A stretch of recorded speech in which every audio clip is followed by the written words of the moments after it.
Hello and welcome to 365 Days Towards Racial Change. I'm Tomlin's Nyback, and we are on day 55 here, and we're talking about black issues, white life, how these things commingle in America. Mostly our problem, our argument has a economic, financial basis for forwarding these arguments, which is a better argument than moral, appealing to your moral sense of right and wrong and racism and things like that. Let's talk about the almighty dollar. You know, I really don't care what you think about me, but when you start preventing me, excluding me from business practices of all kinds of other groups, when you marginalize me and it causes me to have less financial power in this country, then we've got issues, and then I need to speak out about it. We're informed by a gentleman named Dr.Claud Anderson. I've read 3 of his books, and these books are what we reference here at 365 Days to Racial Change.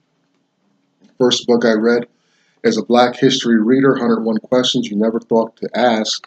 And Dr. Anderson, he's a remarkable man because he really articulates and illuminates the core of racial issues in America, shows their financial basis of these issues, and he presents a lot of facts, historical facts, to support his argument, and we see how those arguments prevail.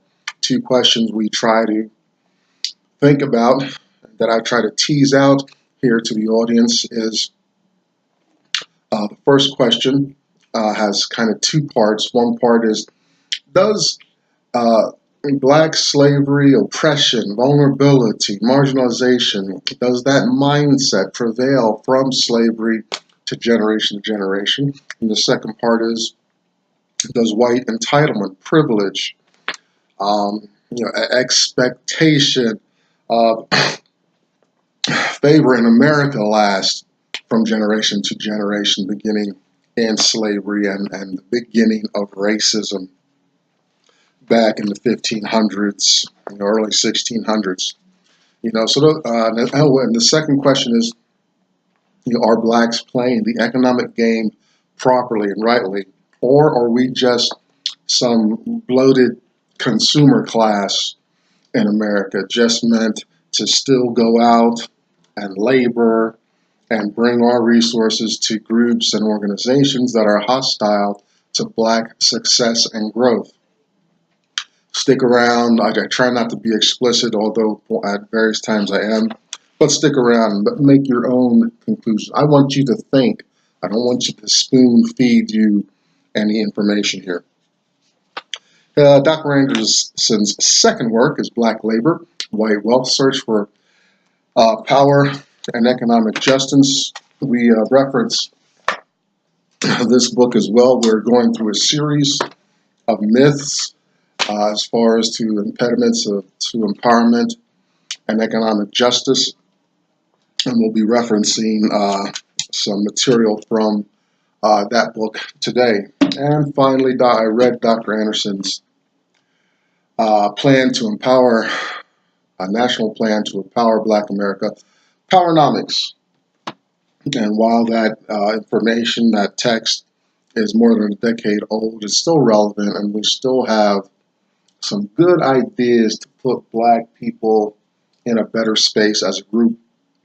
And even as I go along, I've been brainstorming my own ideas, and I've actually been practicing some alternatives to some of his ideas. One thing I'll share quickly is being financially articulate about understanding how money works, understanding the Federal Reserve, international banks. What does inflation mean? How does it work? Why is the black dollar working so impotent compared to the white dollar? And things like that. And from that education and understanding that language, I've been able to turn some things around for me economically. The information, now this is the information age, there's no excuse for being ignorant of some of those terms and issues.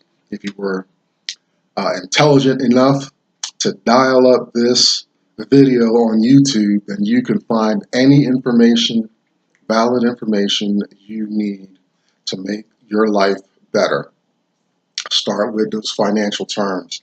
Understand how money moves and works in America. Know that you don't have to spend money. Know that if we come together collectively, we can stress the system in a way that the system opens up for us Black Americans. You know, I'm brainstorming some specifics of that plan right now. And also so that you are not, everything is not this factual humdrum. We look at a fictional account of slavery in America through Uncle Tom's Cabin. That's Harriet Beecher Stowe's phenomenal work. Came out in the mid-1800s. She's an abolitionist, and it's a very compelling fictional account, but there are some very real elements about slavery in her text. So we follow the life of old Tom, and we see how Tom's doing. We check in with him. We'll probably check in after we get through this series. So please stay tuned. Right now, Tom has just found out that he's been sold. You know, after he's established, he's connected with his family. He's got 3 children and everything, a wife that he loves and is committed to. He loves Jesus and all of these things. Yet his white master has messed up the money, and now the white master needs to sell his prized possession, Tom. And along with that, he throws in a young little quadroon boy in the mix to really settle all his debts. Doesn't care about the feelings of the slave. So we're going to get into all that as the year continues. You'll see behind me, hashtag us too, hashtag USTOO. That is Black women's movement issues there. It's a response to the hashtag Me Too movement, which is probably more white-based.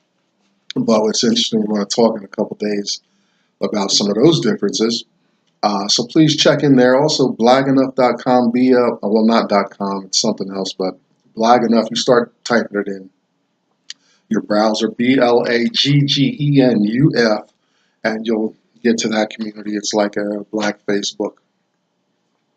So it's so sad I got to use colors in the adjectival position. Oh boy, yeah. So there's that. If you're interested in business, Black Business School, I had a small, short relationship with those individuals. Dr. Boyce Watkins runs it. I've got my various issues. There's a valid space for it.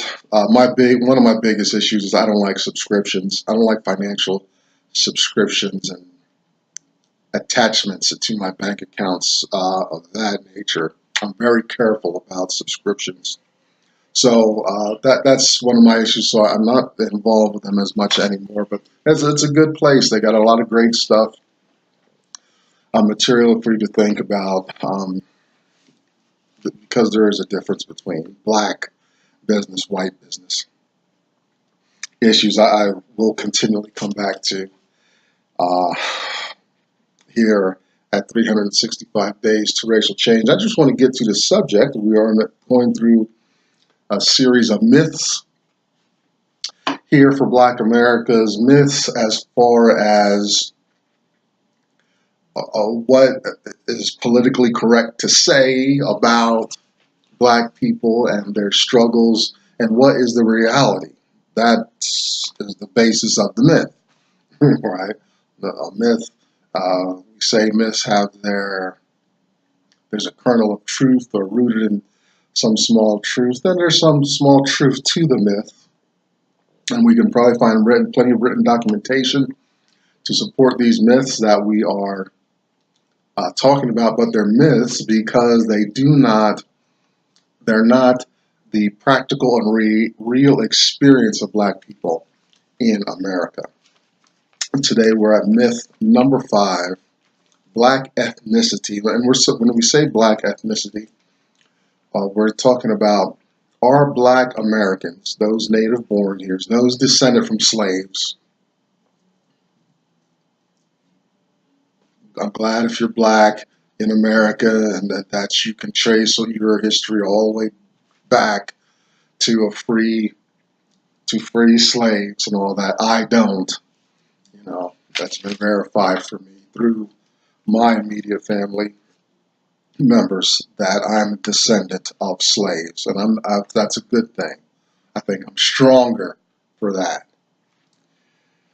So ethnicity is, are American black folks descended from slaves a racial group, a specific group that we can identify? If we took skin color out of the game, are they a different people than, like, say, Asians, Hispanics, Arabs, whites? You think about that. I look at some of our popular black figures. They would be just as they would be just as they would be undistinguishable if they had white skin. So black as an ethnic group, it's a fallacy because we are all acting, dressing, talking like every other group. We've got the skin color, and that's about it. Everything else is a delusion, is an adaptation, of other cultures, not just white. We adopt, like, I think about a lot of the organizations and groups I've been involved with. I dive in head first in this stuff, from Christianity, church, religion, to the workplace. You'll find black folks just sold out, maximizing everything. Sports, entertainment, we dominate. That's an interesting phenomenon. If you strip away the skin color, would we be recognizable in America's landscape? Some things to think about. Let's define ethnicity. It's the sharing of a common language, religion, culture, set of racial characteristics, etc. If you close your eyes, you can close your eyes and go on Sunday to the park on a warm day and know that you are in a gathering of a Hispanic people. They've got the language, they got the music, there's the food, there's a lot of them together. All right. You go into Walmart and read the labels, not the food. They haven't cornered the food. That's got to be something manufactured closer to home. But anything non-perishable, clothes, gadgets, anything, read the label. It's from China. It's a whole China. I'm sure there are cargo ships laden with Chinese goods crisscrossing the ocean right now as we speak. I just saw a commercial the other day of another solar powered light configurations. You know what I mean? You see them at night. They line driveways and sidewalks. You going home. If you pick up one of those lamps, turn it over. It's going to be made in China. It's got to be a very cheap, simple thing to make. There must be such robotics and machinery over in that land to create these truckloads, trailer loads of materials that just become waste. I bet you China's a very clean place because they send all their junk over here. We send them American dollars, they send their junk. and we buy it. Blacks are restrained and confined to buying and using their disposable income, probably even needed income, on Chinese products. So it's sad. So there is no black, American black ethnicity. You know, even though we have crime in the hoods, and like we can point out black American culture and dysfunction, but that's not the same as an ethnicity. It's not saying, because you can't find it. You find blacks morphine or change. They're chameleons. We change into our environment wherever we're at. We conform, and that goes back to my question about the black mind. You know, we've had to do nothing but conform since we were kidnapped and sold out of Africa.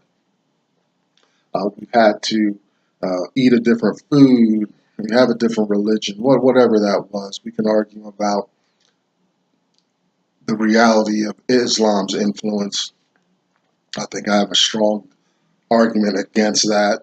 Uh, Islam is the religion and language, is the god of the Arab conquering nations that came into Africa and forced their influence on Africans. So that we can talk about Islam later.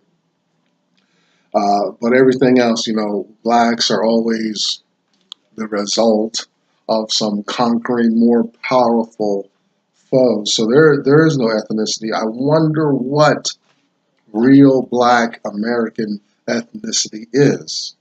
I got a little, maybe a solution to that argument at the end of this piece. We'll see if it makes any sense. So we're extremely malleable, and we're just a product of consistent adaptation.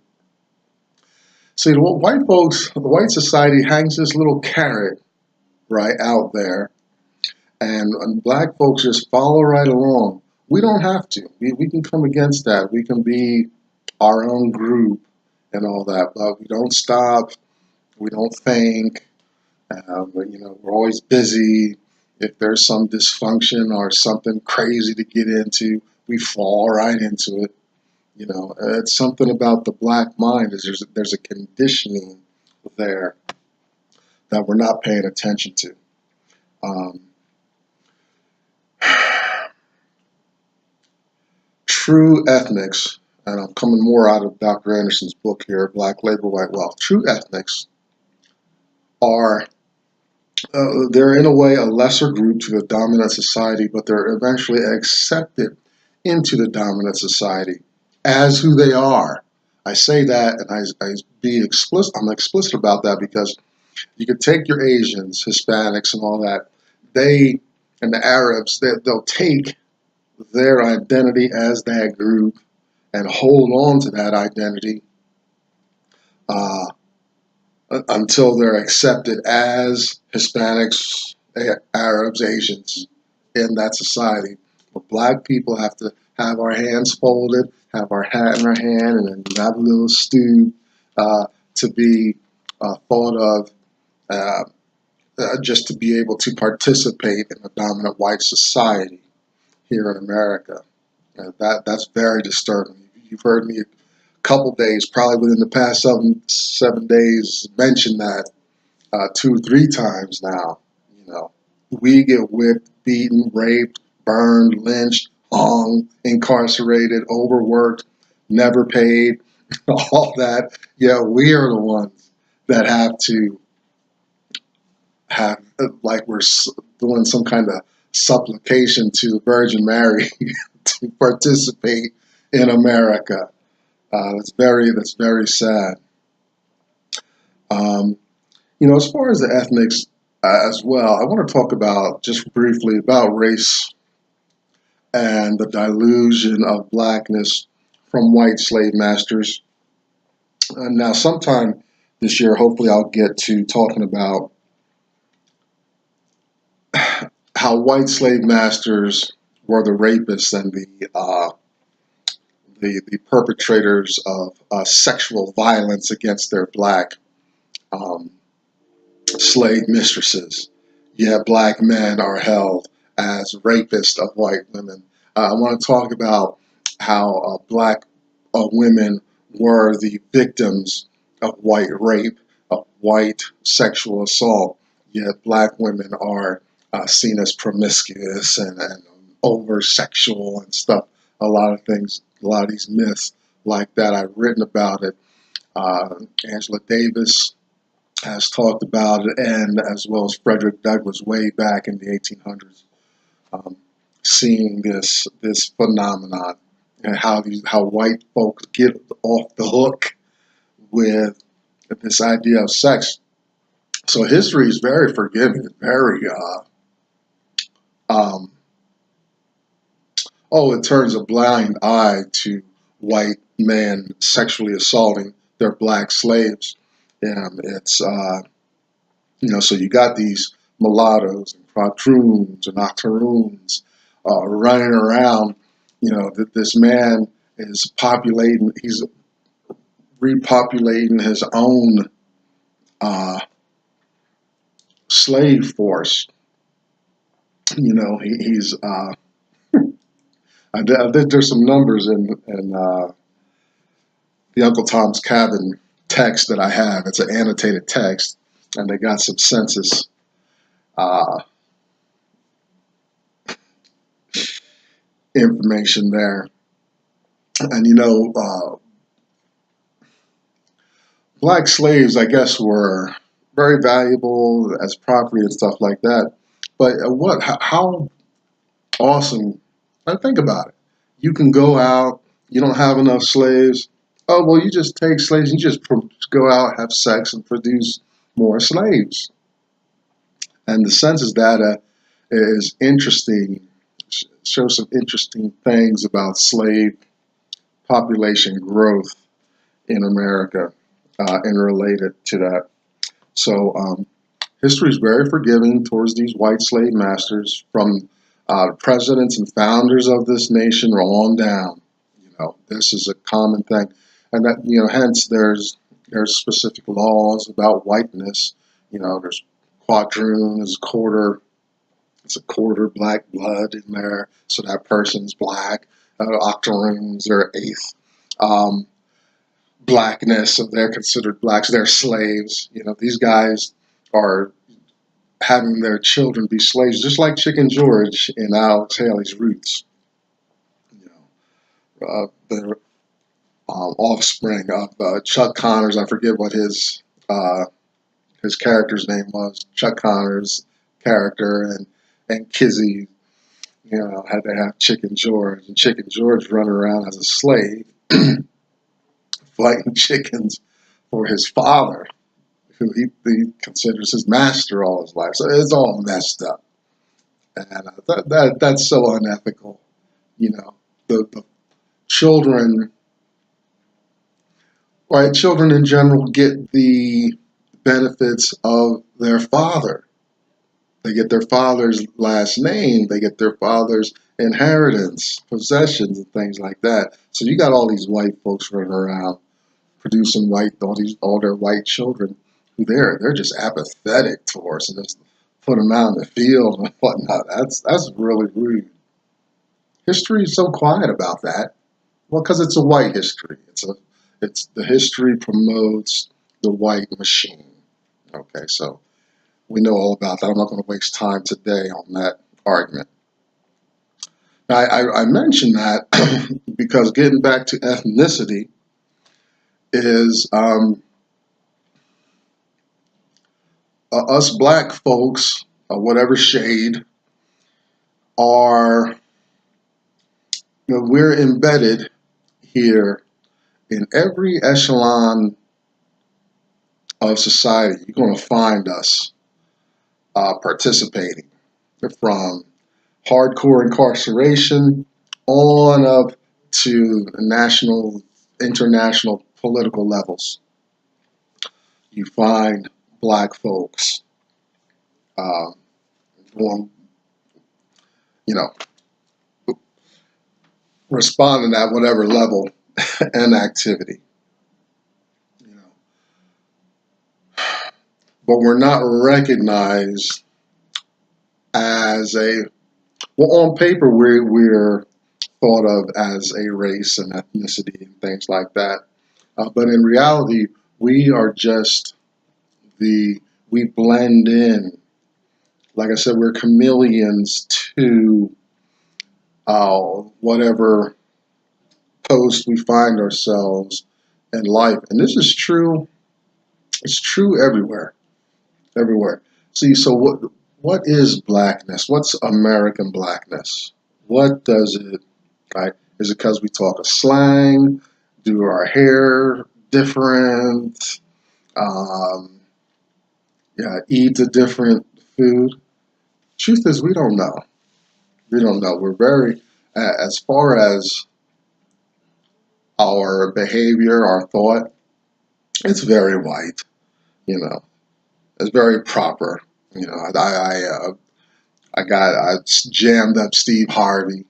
You know, coming using the invoking blackness on Monique, saying black people don't do this and that and whatnot. You know, because of, you know, he's reflecting on his whiteness and how he has succeeded, and he smiles, and he has game shows on just about every network and stuff.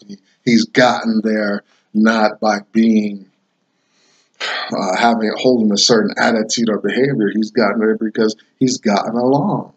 He's done the business. You know uh, he's submitted, and now he's bought in wholesale to his success, founded on pleasing the white powers, which makes him now a black portion of the black overclass who has no, will never have his conscience pierced uh, about the fate of black folks. You know, now he has bought into uh, black folks are in their position because it's their fault. So that kind of thinking goes in, and I'm glad I said that. So the malleability, lack of ethnicity, there is no black ethnicity. It's we're we are conformers. We are still subject to the white power, and there is no definition of black American ethnicity. We maximize. Sometimes we're creators and recognized for that uniqueness, but it's ideas are quickly stolen or watered down, and we rarely get the maximum benefit of being true innovators. You know, we take things that are presently existing in the society and we maximize. That's why we're better fighters, better basketball players, better football players, better athletes, better thinkers, and all that stuff. You know, if we could just start being people with more original thought, capturing more power and control in the society, then you might see an emergence of black ethnicity, but it doesn't exist right now in the way you define ethnicity. We're not a respected, because we have black skin, we're not respected as a group to come in and participate um, uh, and be recognized and taken seriously, you know, unless you have to write it, you have to hard code it in the law, you know. It doesn't occur naturally as it does for Asians, Hispanics, Arabs, Cambodians, Vietnamese, peoples of that nature. So there's our myth number 5, black ethnicity. Check it out. I mean, do the thought for yourself. Do your own research. Find your own sources of information. Check out Dr. Anderson's claims for yourself. Don't believe me. Don't be spoon-fed this stuff. Read your notes. I included some notes with the video, and make your own decisions and inclusions. And finally, I will say, maybe Black Americans' ability uh, to be chameleons could be our ethnicity. We are the people who can adapt, and from consistently mastering adaptation, we are now we can make that an ethnicity, and make that a point of uniqueness, which Dr. Anderson, he teases some of that idea out, because he says that Black folks are exceptional people. But that's for another day. We'll get to that, I'm pretty sure. Thanks for sticking with me. That's my short clip today, day 55. Out of the way, we're rolling right along. I'm Tomlin's Nyback, and that's 365 days towards racial change. We'll see you again next time.